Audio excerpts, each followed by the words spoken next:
So you want life to be better? Surely you do. So, what are some tools and how can we help you do that? Stay tuned to find out. Hi guys, my name's Phil and today I'm going to look to take you through some tools, techniques I use to help increase my positive mindset and to enable me to think positively more often than not. Stick with me and let's see what we can find out. So in my last video we talked about positive thinking and the benefits of positive thinking and what can really come from it. But today I want to go a little bit deeper. I want to look at the tools and techniques we can use to really set ourselves up to have a positive mindset. And yeah, absolutely, I'm going to go into journaling again. And no, we're not talking about your angst-ridden teenage journal or your diary. So let's get into it and see where we end up. Stick with me and I'll set you, or hopefully set you, on your way to positivity. So let's start with daily affirmations. Or let's think of these as a tool to make you realise your own self-worth and how valuable you are and how much you contribute to society. I know from time to time things like daily affirmations have been ridiculed and people laugh at them, and the idea of speaking into a mirror can seem a bit silly. But I'm telling you, don't have that mindset, don't think that way. These can be a really effective tool to make you feel powerful, to make you feel able, and to make you be ready to succeed and to go forth and be as positive as you can. So let's have a look at a few of these. Say to yourself, I am successful in everything I do. With that statement, you're setting yourself up for the day. You know that you've got this. So you've got a presentation to do. You're a bit nervous about it, the crowd's different, but that doesn't matter because you know what? You're successful at everything you do. You've got that mindset, you're going to go into that room and you're going to crush it. You can do it. Another one is, I am calm and relaxed in every situation. So, it's appraisal day with your boss, your performance review, and you're a little bit nervous. I get it, but think about it this way. You've spent every day this year with your boss. You've been calm with them, you've been controlled with them, you're quite comfortable in their presence, so why should today be any different? Try and think, I'm calm and relaxed. Go in there, lay out your positives, talk about your benefits, and get the raise that you really do deserve. Believe in yourself. Another one is, my potential is limitless. Now, I once heard someone say, if anything's worth doing, it's worth doing badly. Now, you know, when you first hear that, you're like, surely it's worth doing well. But no, what he's trying to say is that if you're going to do something for the first time, you've never done it before, it's likely it's not going to turn out perfectly. But you know what? It won't turn out at all unless you give it a go. And doing it that first time, not great. The second time, a little bit better. Keep doing it. You'll get there in the end. Your potential is limitless. You've got this. Now, a second tool we can use is Selective Ignorance. I'm sure a lot of the men in the audience have used that in the past. I know when my wife's shouting at me to take the trash out, I may have some select deafness from time to time. No, surely not. Now, I'm not going to advise you all to go for selective deafness when your better half is telling you to take out the rubbish. But what I am going to say is think about the situations that you can really impact upon. I know we, from time to time, get really upset about things that have happened to us in the past and injustices that are out there that we can't really do anything about. So I want you to think about it. Can I affect this situation? If you can't affect the situation, then why are you putting so much thought into it? Why are you letting the negativity take over your life and push you away from a life of happiness? What I'm saying is, absolutely, there are causes we need to fight for. We need to go and protest about certain things. But if this is really something you can't do anything about, but you're just letting the news get to you, then I'm going to try and tell you to say, try and take a step back. Try and let go of it. Be a bit stoic for something we'll get onto in a future video, I'm sure. What I'm saying is, pick your battles. Look for the areas you can affect in your life. Look for where you can add positivity. Look for where you can make positive change and a positive impact. And that will make you feel better. It will lift you up and get rid of those negative emotions and negative thoughts. That can only be a good thing. Give it a go. On to the third one. And you didn't think you were going to get away with a video on techniques for positivity without somebody mentioning exercise, did you? Sorry, it's going to be me. But I'm going to try and put a slightly different spin on it. I could tell you to go for a run, I could tell you to go to the gym, and we can all talk about the positive health benefits and all of that.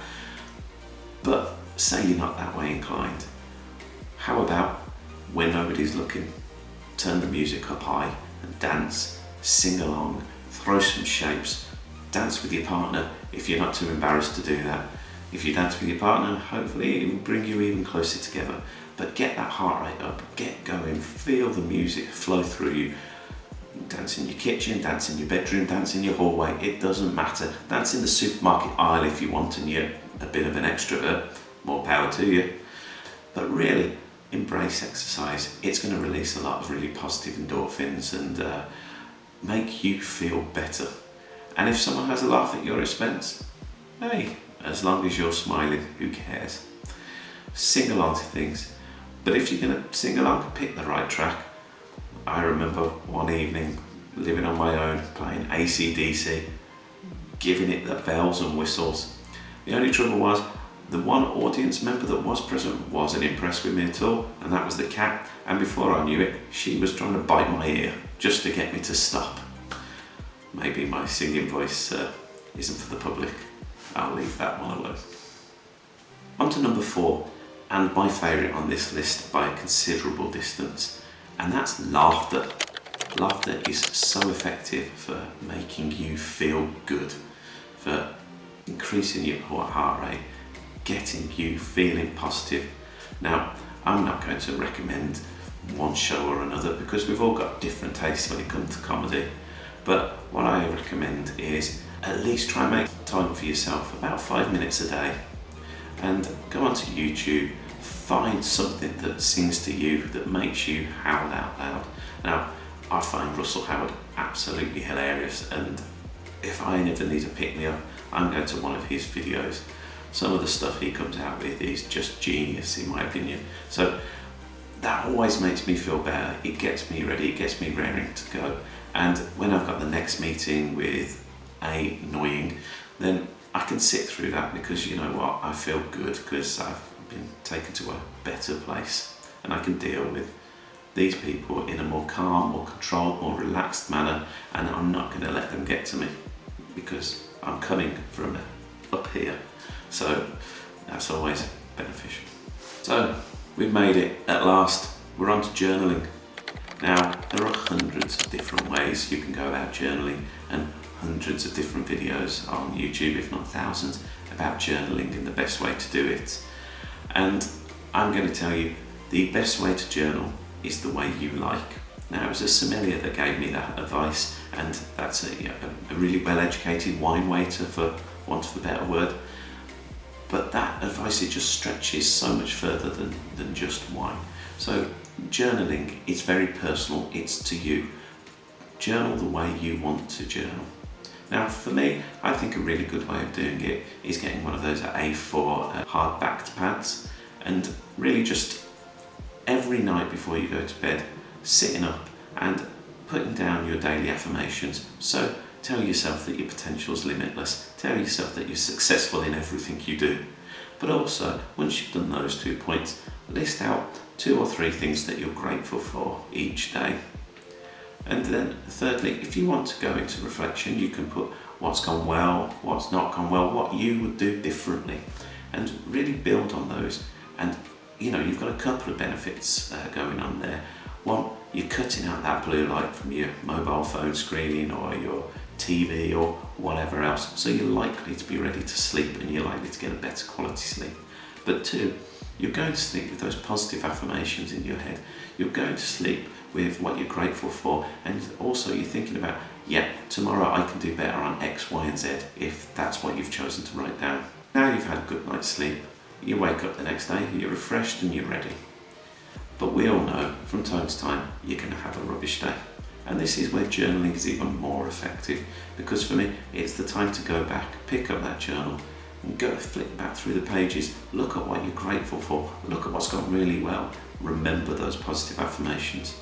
Now this is really going to pick you up a setting of solid ground so you can go forth, get rid of the negative emotions from that bad day and be ready to take on the world tomorrow.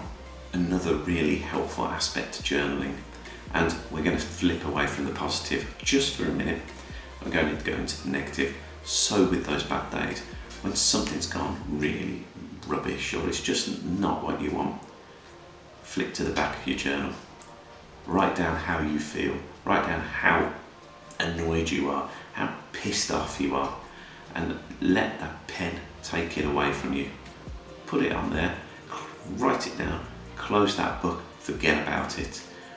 I find that that can be really effective because it's a great way to get your emotions out, because you're not a positive robot. You need to make sure that you feel your feelings, and really unleashing these, writing them down and putting that negativity onto the page can be so powerful for you. I wholeheartedly recommend that. That though isn't what I probably flip back to on my good days, just to try and get myself down. That's not going to be effective. But we're just putting it away. We're taking it out of our mind and we're freeing up that space. Right, so that brings us to the end of this video, and I hope you've taken something valuable from that. I'm not saying that you need to use all 5 techniques in order to be positive. I'm not saying you need to use any of them. If you have techniques that work for you that I've not mentioned, then please put them in the comments below and continue to use them for yourself. But really, just trying to build on the community spirit about how we can improve, how we can be better, how we can really enjoy our lives. So thank you very much for sticking with me, and that's the end of yet another video. And all I can say is have a really positive day, guys and girls, and I hope to see you on the next one.